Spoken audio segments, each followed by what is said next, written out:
সেই কারণে আমরা শান্ত বন্ধের ফাঁসি ফাঁসি ফাঁসি ফাঁসি চাই, ফাঁসি ফাঁসি ফাঁসি চাই, ফাঁসি ফাঁসি ফাঁসি চাই, ফাঁসি চাই, ফাঁসি ফাঁসি ফাঁসি চাই, ফাঁসি ফাঁসি চাই, ফাঁসি ফাঁসি ফাঁসি বিচারের মাধ্যমে শান্ত বন্ধের এবং শান্ত শান্ত বন্ধের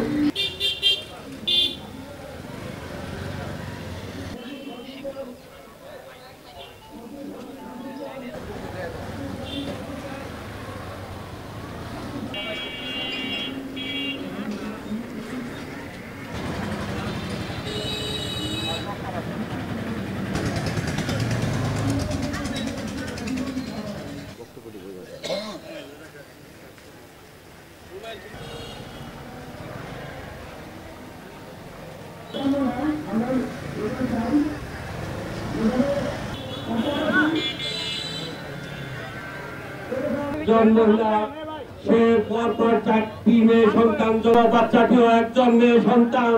তার পরিপ্রেক্ষিতে তারা তাকে পরামর্শ দিয়ে শান্ত করে দিয়ে তাকে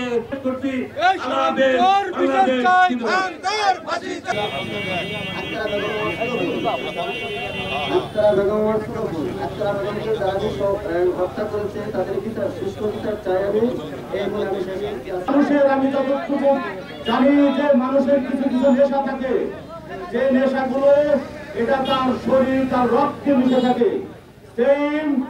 এই গাছপালার কিছু গণ, তারা শান্ত গণ এবং তাদের কিছু হুতা আছে, তাদের একটা নেশা আছে, সেটা হচ্ছে মারার নেশা। এই মারার নেশা অতীত থেকে শুরু করে একটা মারার মানুষ ভুলে যেতে না যেতে আর একটা মারার তারা করে, এটা তাদের স্বভাবে পরিণত হয়েছে। 5টি মেয়ে হওয়ার পরে তারপরেও পরেরটা মারা গেল যে আলট্রাসাউন্ড করে দেখছে যে আবার মেয়ে হবে। তো মেয়ে হওয়ার পরের জন্যে তারে নির্যাতন করে মারা হয়েছে। কিন্তু আমরা এর জন্যে হত্যাকারীর একটা বিচার চাই।